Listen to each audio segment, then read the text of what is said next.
জান্নাতের একটি দরজা রয়েছে যার নাম হবে রায়ান।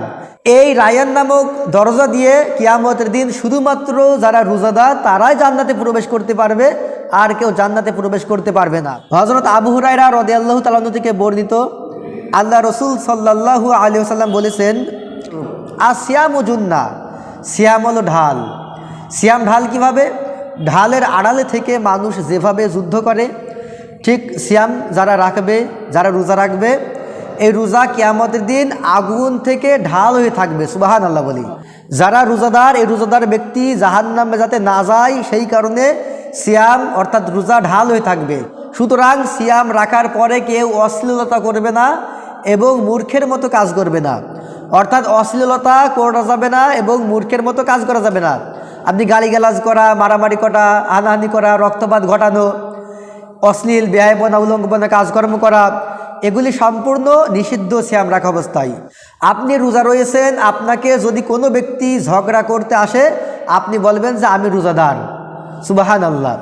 আল্লাহ রাসূল সাল্লাল্লাহু আলাইহি ওয়াসাল্লাম শিখিয়ে দিচ্ছে, যদি তোমার সঙ্গে কোনো ব্যক্তি ঝগড়াও করতে আসে, তুমি তার সঙ্গে খবরদার ঝগড়া করতে যেও না, তুমি বলো যে আমি রোজাদার।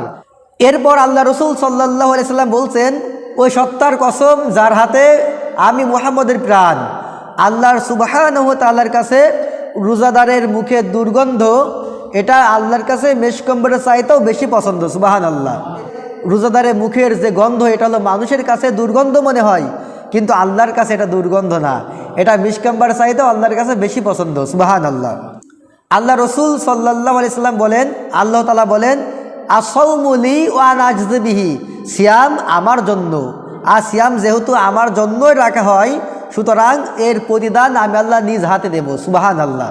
সহ সমস্ত ইবাদতের পুরস্কার আল্লাহ তাআলা ফেরেশতাদের মাধ্যমে দিবেন, কিন্তু রোজাটা ব্যতিক্রম। আল্লাহ রাসূল সাল্লাল্লাহু আলাইহি ওয়াসাল্লাম বলতে, আল্লাহ তাআলা বলেন, রোজা যেহেতু শুধুমাত্র আমার জন্য রাখা হয়, রোজাটা কোনোদিন মানুষকে দেখানোর জন্য রাখা যায় না, আর রোজা যেহেতু শুধুমাত্র আমার জন্য বান্দা রাখে, সুতরাং রোজাদারের পুরস্কার আমি আল্লাহ তাআলা নিজ হাতে দেব। সুবহানাল্লাহ। এরপর আল্লাহ রাসূল সাল্লাল্লাহু আলাইহি ওয়াসাল্লাম হাদিসের মধ্যে আরও বলছেন, প্রত্যেক নেক কাজের প্রতিদান 10 গুণ করে বৃদ্ধি করা হয়।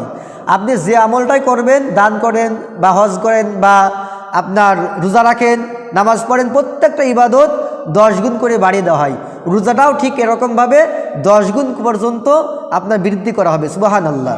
এই হাদিসটি আছে সহিহ বুখারী এর 1894 নম্বর হাদিস এবং 1904 নম্বর হাদিস এবং 5987 নম্বর হাদিস, এবং সহিহ মুসলিমের 1151 নম্বর হাদিস এবং আহমদের 7308 নম্বর হাদিস। এতগুলো হাদিসের মধ্যে হাদিসটি আল্লাহ রাসূল সাল্লাল্লাহু আলাইহি ওয়াসাল্লাম বলেছেন।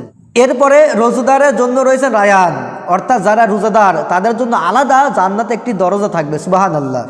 হযরত সাওয়াল রাদিয়াল্লাহু তাআলা আনহু থেকে বর্ণিত, আল্লাহ রাসূল সাল্লাল্লাহু আলাইহি ওয়াসাল্লাম বলেছেন, জান্নাতের একটি দরজা রয়েছে যার নাম হবে রায়ান।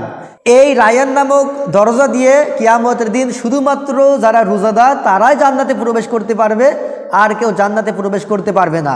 তাদেরকে বলা হবে, রোজাদাররা কোথায়? সমস্ত রোজাদার হাজির হয়ে যাবে। এবার তাদেরকে বলা হবে, তোমরা এই রায়ান নামক দরজা দিয়ে তোমরা জান্নাতে প্রবেশ করো। এবার যখন এই সমস্ত রোজাদাররা এই দরজা দিয়ে জান্নাতের মধ্যে প্রবেশ করবে, তাদের প্রবেশ করা হয়ে গেলে এই দরজাটা বন্ধ করে দেওয়া হবে।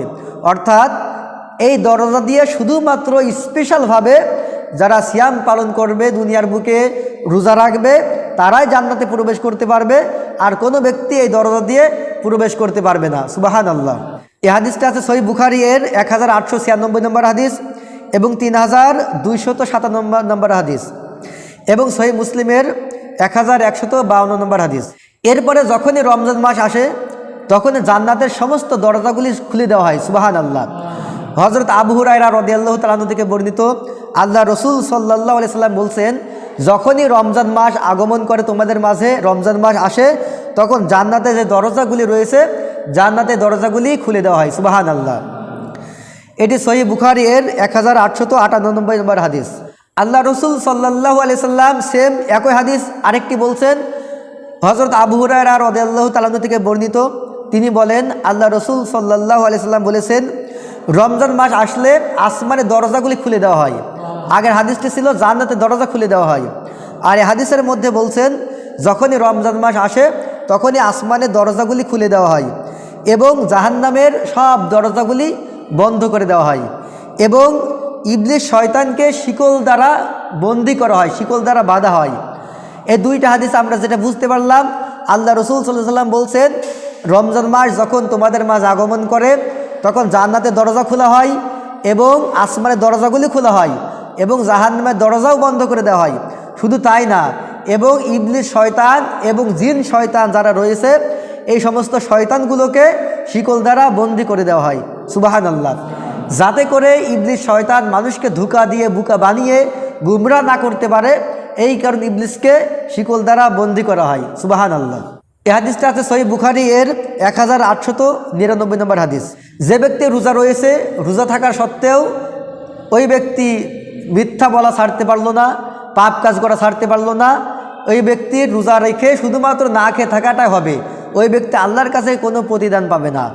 আল্লাহ রসুল সাল্লাল্লাহু আলাইহি সাল্লাম বলছেন, হযরত আবু হুরায়রা রাদিয়াল্লাহু তাআলা আনহু থেকে বর্ণিত হাদিস, আল্লাহ রসুল সাল্লাল্লাহু আলাইহি সাল্লাম বলছেন, যে ব্যক্তি মিথ্যা বলল, মিথ্যা বলা বর্জন করতে পারলো না এবং সে অনুযায়ী আমল বর্জন করতে পারলো না, মিথ্যা বলতেছে, পাপ কাজও করতেছে, গুনাহের মধ্যে নিমজ্জিত রয়েছে, এই ব্যক্তির পানা ত্যাগ করা আল্লাহর কোনো প্রয়োজন নেই।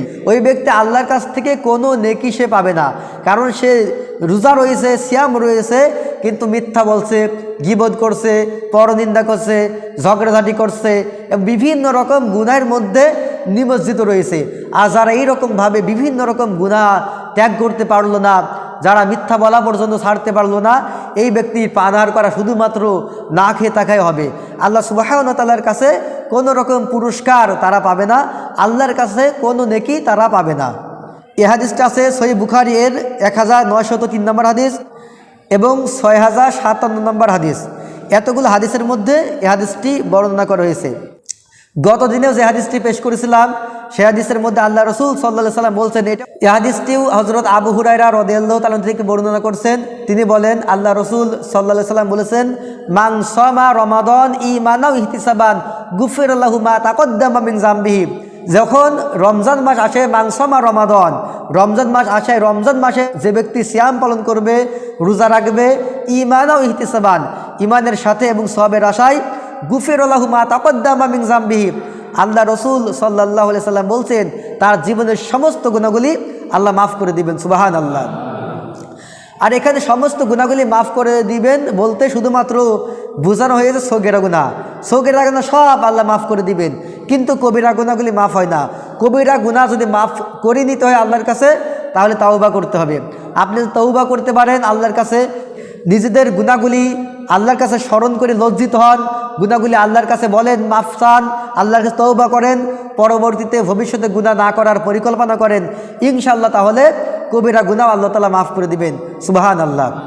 আল্লাহ সুবহানাহু ওয়া তাআলা আমাদের সবাইকে আজকের বিষয়গুলি বুঝার এবং আমল করার তৌফিক দান করুন এবং আমাদের প্রত্যেকের রোজা, সেহরি, ইফতার, তারাবি নামাজগুলি আল্লাহ কবুল করুন এবং সামনে একটি মাস যেন আমরা পূর্ণ সুস্থতার সাথে সিয়াম রাখতে পারি, আল্লাহ তাআলা আমাদের সবাইকে সেই তৌফিক দান করুন। আমিন।